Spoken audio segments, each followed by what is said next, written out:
Good evening, friends. Good morning. Wherever you are, whatever plane you're on. Continuing on with our series here. Spontaneous projections and the ability to be in several places in rapid succession, if not 2 or 3 places at once.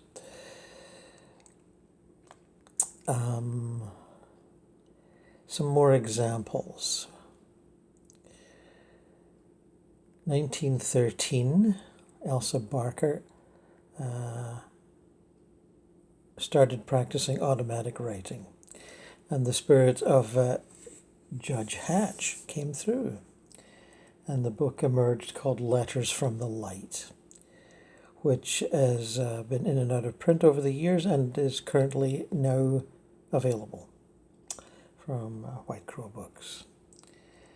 It's a very useful text in that Judge Hatch had been something of a practicing theosophist before he passed, and had some good basic knowledge of esoteric spirituality and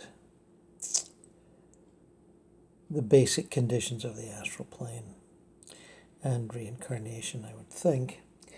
So he's able to do and say more than the average recently dead person. And his work is fascinating, still, after all these years.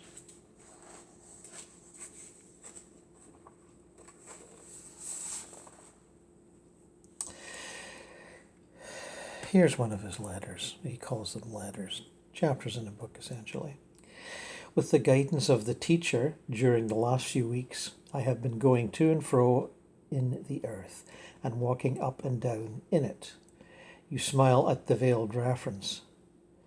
This, by the way, is in the middle of the book, well into it, and he's established his, how shall we say, afterlife credentials and basic stance. You smile at the veiled reference, but have not certain friends of yours, this is Elsa Barker that he addresses as he's channeling through her pen. Have not certain friends of yours actually feared me as if I were the devil in the book of Job? Now, to be serious, I have been visiting those lands and cities where in former lives I lived and worked among men. One of the many advantages of travel is that it helps a man to remember his former existences. There you go. There is certainly a magic in places.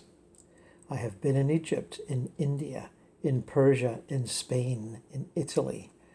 I have been in Germany, Switzerland, Austria, Greece, Turkey, and many other lands.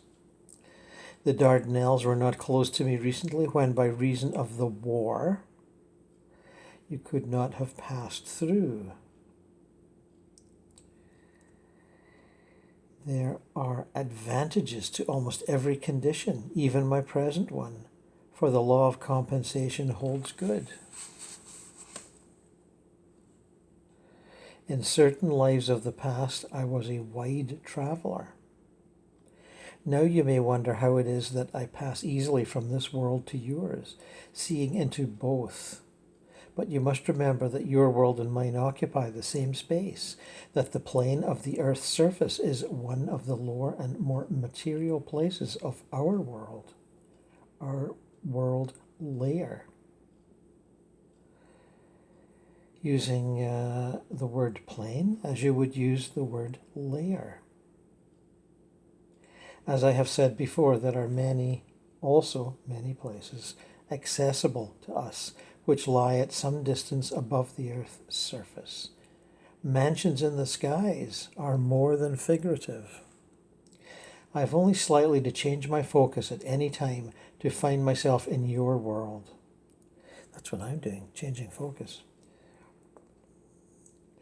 That I cannot be seen there with the naked eye is no proof that I am not there.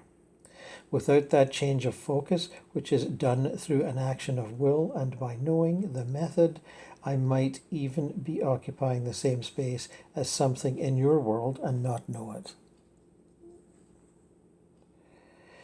Note well this point, for it is only half of something which I have to say.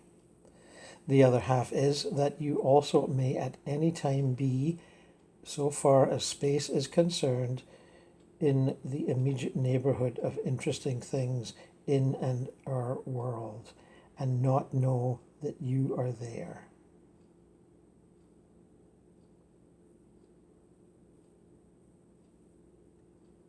You may at any time be in the immediate neighborhood of interesting things in our world and not know that you are there. Is that an unconscious projection? But if you focus to this world, you are more or less conscious of it.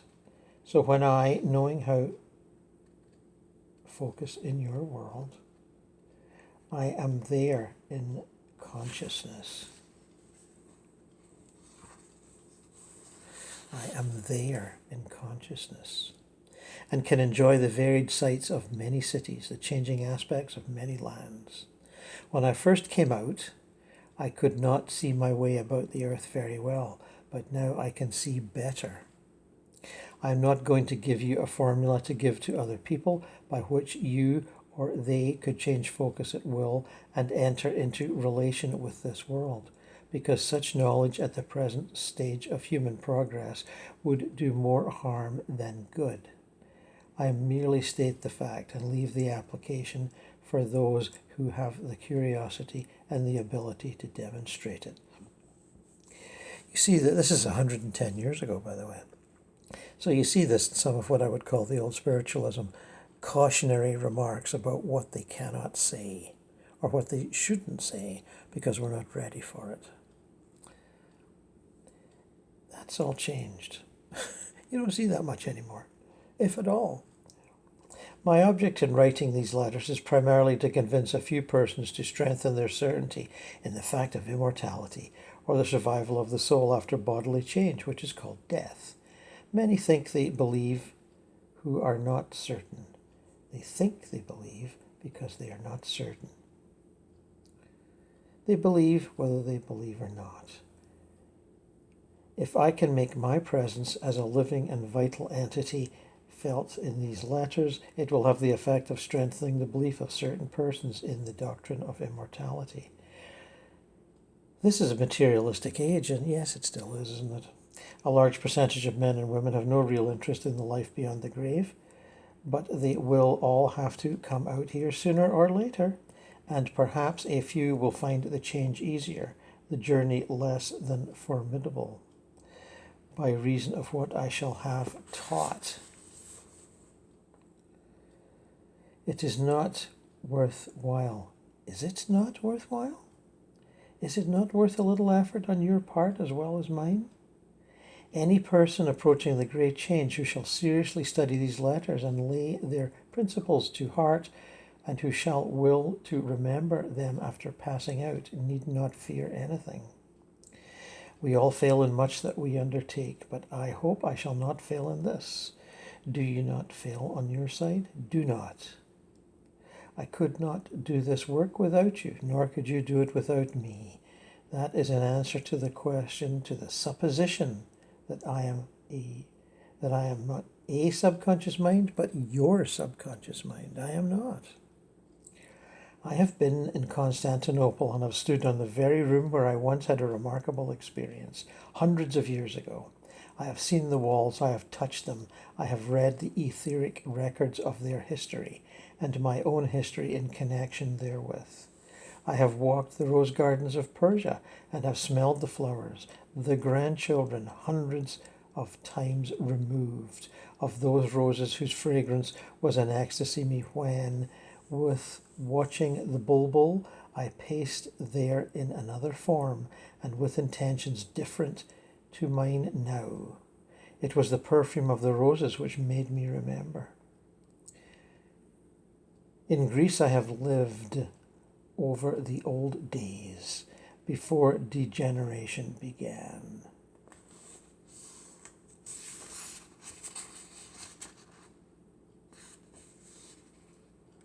What a race they were. I think the concentration was the secret of their power.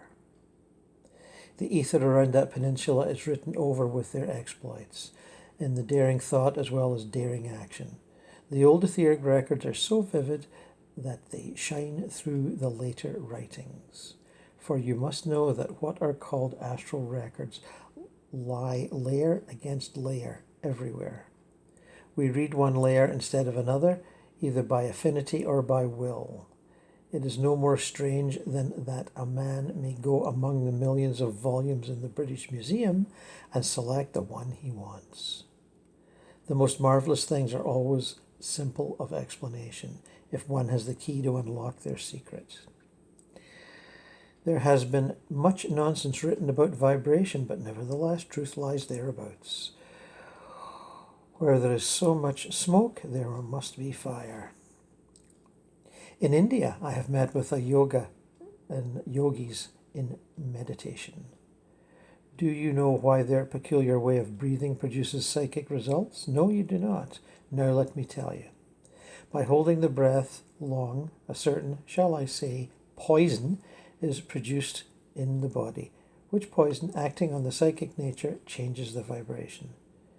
That is all. Volumes have been written about yoga, but have any of them said that? The untrained healthy lungs in ordinary operation get rid of this poison by processes well known to physicians. No? Physiologists, sorry. That is in the natural man adjusted to and working contentedly on the material plane. But in order for man still living on the material plane to become adjusted to the psychic world, a change of vibration is necessary. This change of vibration may be produced by a slight overdose of the above-mentioned poison. Is it dangerous? Yes, to the ignorant. To those who are learned in its use, it is no more dangerous than most of the drugs in the pharmacopoeia. Another time I will tell you about other secrets which I have discovered going to and fro in the earth and walking up and down in it.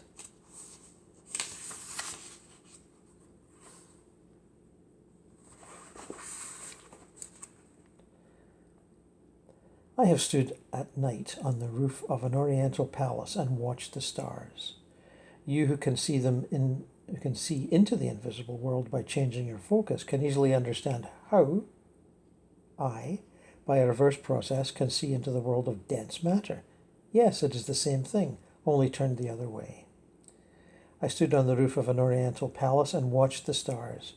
No mortal was near me, looking down upon the sleeping city. I have seen the cloud of souls which keep watch above it, have seen the messengers coming and going. Once or twice a wan, half-frightened face appeared among the cloud of spirits, and I knew that down below in the city someone had died. Now there's an interesting image. But I had seen so many spirits since coming out here that I was more interested in watching the stars. I used to love them, and I love them still. Some day, if it is permitted, I hope to know more about them, but I shall not leave the neighborhood of the earth until these letters are finished. This is about halfway through the book, and I might add there are 2 more volumes done in the years after. From the distance of the planet Jupiter, I might not be able to write at all. It is true that one can come and go along with the quickness of thought, but something tells me that it is better to postpone for a time my more extensive traveling will, come about. Perhaps when I get out there, I shall not want to come back for a long time. It means so much to me, this correspondence with Earth. During my illness, I used to wonder if I could come back sometimes, but I never imagined anything like this. I would not have supposed it possible to find any well-balanced and responsible person with daring enough to join me in the experiment. I could not have written through the hand of a person of untrained mind unless he or she had been fully hypnotized.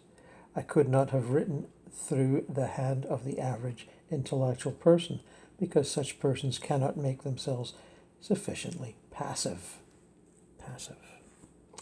Be at peace. You are not a spirit medium. This is Elsa he's talking to, obviously, using the word that is commonly used, signifying a passive instrument, an aeolian harp, set in an aperture between the two worlds and played upon by any wind that blows.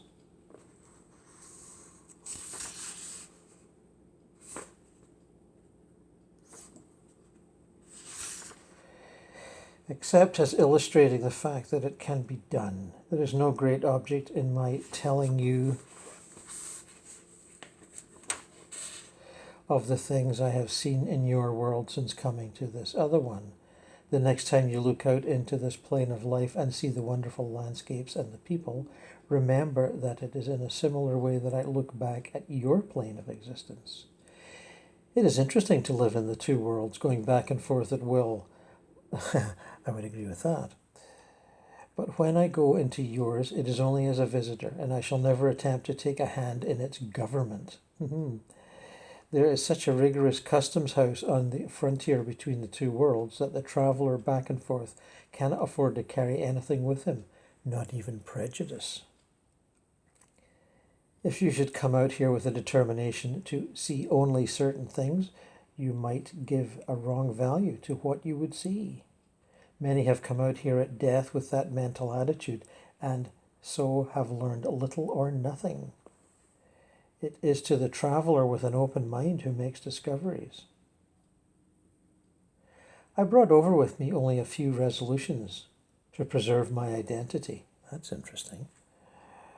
To hold my memory of earth life and to carry back the memory of this life when I should return to the world.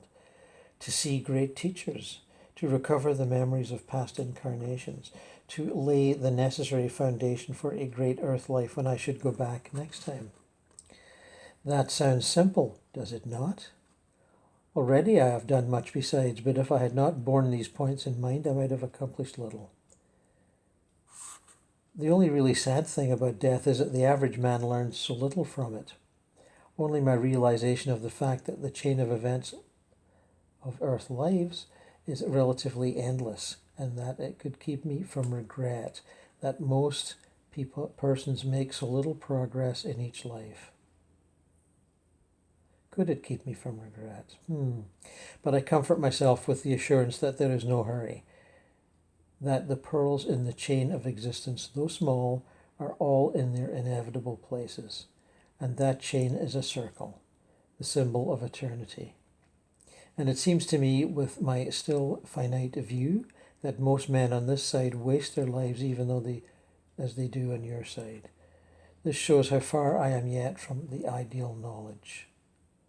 Viewed from the stars, whence I hope some day to view them, all these flat stretches in the landscape of life may be softened by distance, and the whole picture may take on a perspective of beauty, which I had not dreamed of while I myself was but a speck upon the canvas.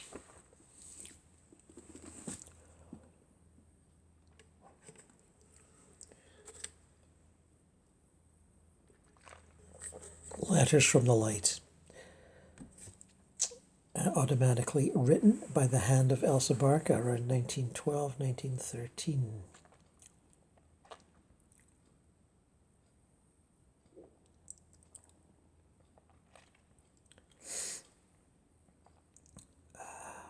I hope that puts you in the right frame of mind, if there is such a thing. And shall we move together?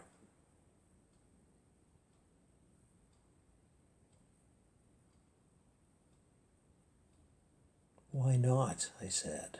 Why not?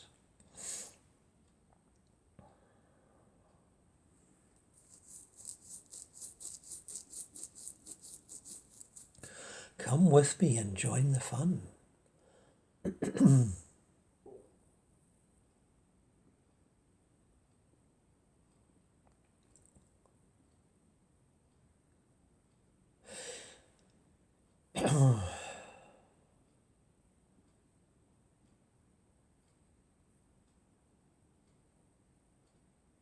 George Orwell, famous for his many books, particularly 1984, which predicted much of the political, geopolitical, propagandistic realities of our world that we are so familiar with. It was called 1984 because he wrote it in 1948, and he was looking at the condition of communist Russia, the authoritarian control, and the rewriting of history, and the hypnotizing of the populace with all that propaganda and centralized control.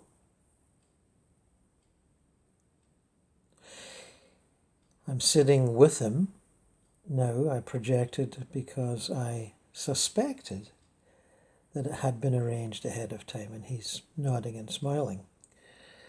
Thank you, Mr. Orwell. I know that's not your real name, but for the benefit of recognition, I shall use it. That is a pen name by which you have become famous worldwide. Yes, I know, and sometimes I regret it because it holds me to that vision, which, of course, is true and accurate, but takes in only a small percentage of the bigger reality that I now live in and perceive on a moment-to-moment basis.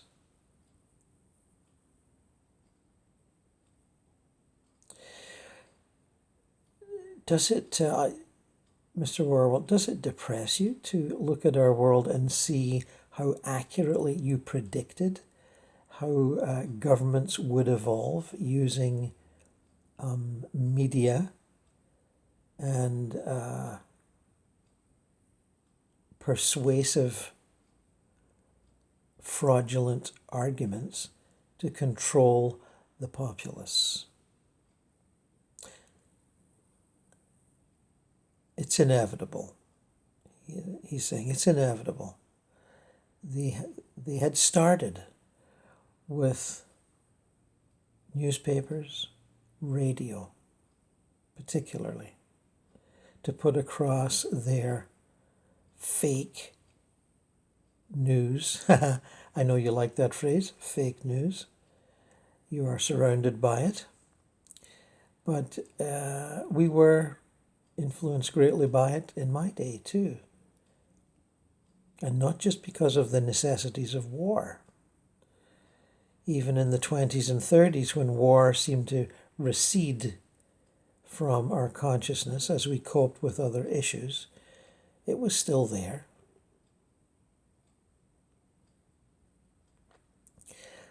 I watched it grow with creeping horror at the realization of how successful it would become.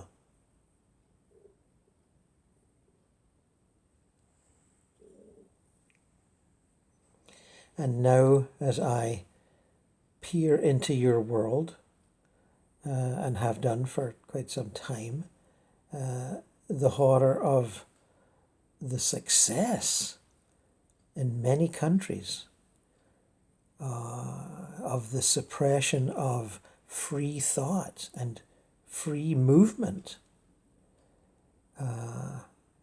the oppression of certain people, races, genders, children, is appalling to me. They get away with it. Why do people submit? Because they're afraid? Because they've been hypnotized? Because they want to be an honest, serving citizen of their revered state? Because they want to keep out the poison of outsiders? because they want to live in a romanticized image of the past where everything was ordered and okay and predictable?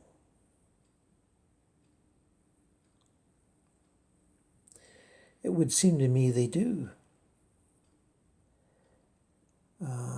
While many of you assert your individuality and refuse to fall in line with the persuasive nonsense that is fed to you, not just day by day, but moment by moment with your much vaunted World Wide Web, which is so full of lies and truths. You must have very sharp minds to distinguish between one and the other. And perhaps that is the purpose of it all, as I look down from a greater perspective, to polish your selectivity, to polish your perceptions, to have you see Pinocchio's nose growing quickly on all those famous leaders who would love to be your lord.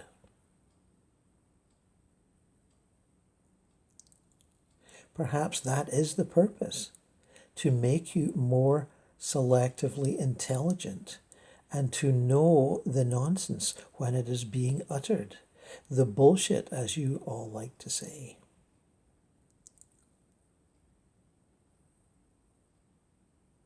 Certainly there is plenty of rebelliousness, proud, unfearing rebelliousness, much dissent to the corporate and governmental and religious elites'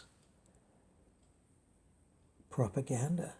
The things they want to do, the things they want to do to you as you live your individual lives, as you raise your beloved families.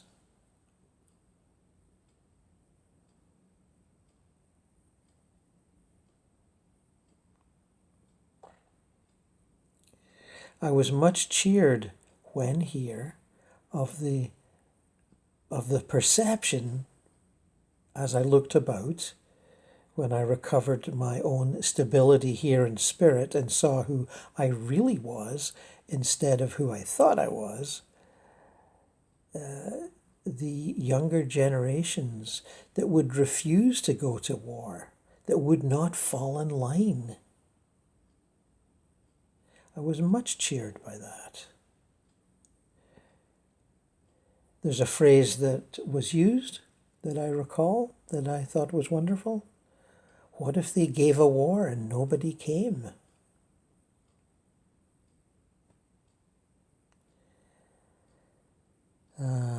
There was a tide of that dissident, peace-loving rebelliousness that was reversed later to some degree in other wars where some young men volunteered en masse and found out the horrible reality of being crippled and gassed and made redundant in the running of society. But I still sense there is much dissident refusal to fall in line behavior. And I would encourage you all in that. Do not fall for the nonsense. Be discerning.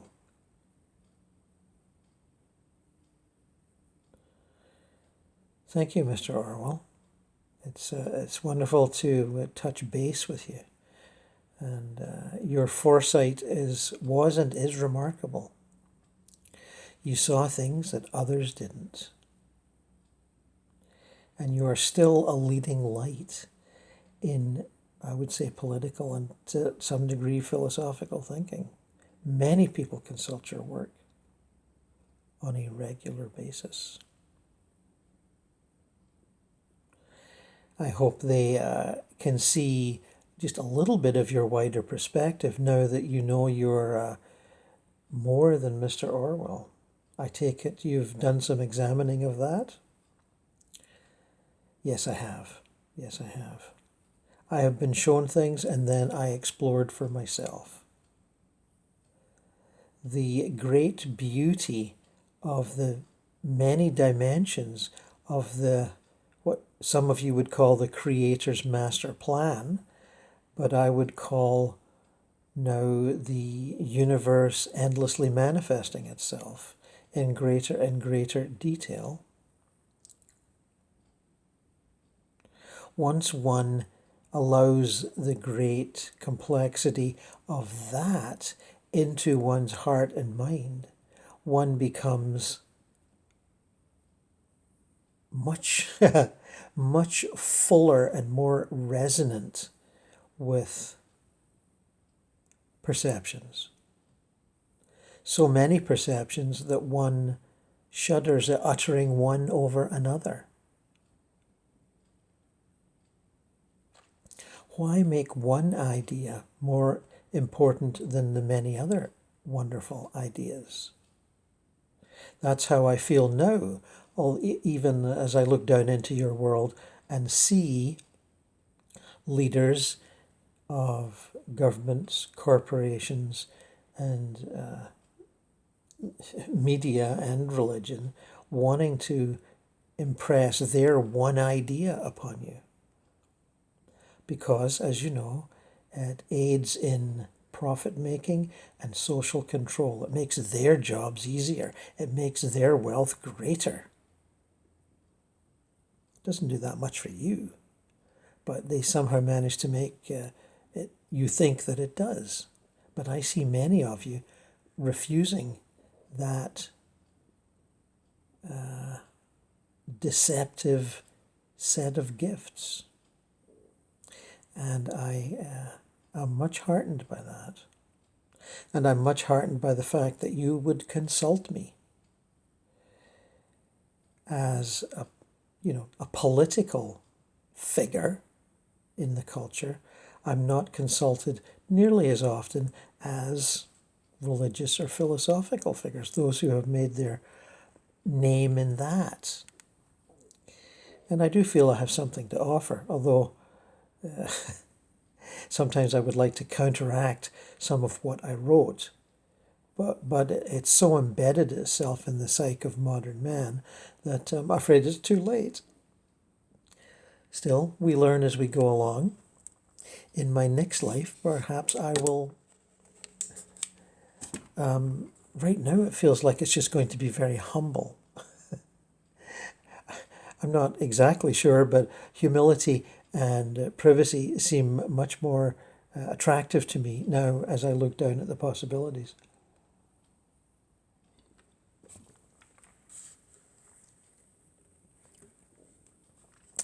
One more thing, Mr. Orwell. As a writer myself, I must say I have come to a greater appreciation of the precision of your language. You have shown us all how to write and think clearly. And I thank you for that.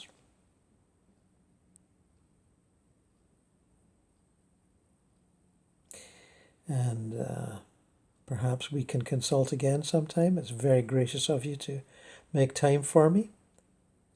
And he's nodding and smiling.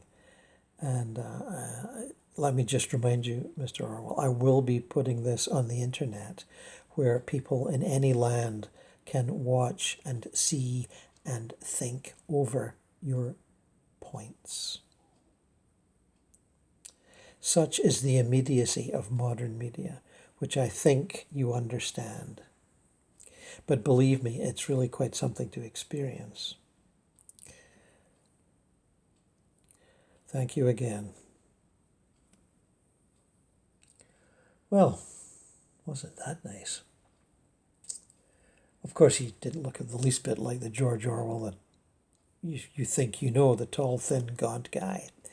He seemed to be a little more sort of compact and, really quite ordinary looking, which I think that's what he wanted. He does not want to stand out. He's happy being, virtually anonymous. If I hadn't made psychic inquiries, I never would have found him. And I should add that if you look at my old videos, you'll see lots of contacts with famous people of one kind or another. Actors, musicians, politicians, writers, all sorts. And most of them are available, not everybody. Some like to hide, won't come out. I remember once, this didn't make it into any of my books, the American writer, sort of the 30s into the Beat generation, Paul Bowles, his famous book, The Sheltering Sky. I tried to contact him once, years ago. And I found him in a sort of he liked to live in the Middle East, in hot countries, like, I forget, Morocco, somewhere like that. And a Westerner, changing his tune. And he looked up from a shack where he was making some tea or something when I entered his radius. And he looked at me and said, right away, he said, "What do you want?" So I said, "Oh, sorry to disturb you, Mr. Bowles. I'll be passing on." He just did not want to communicate.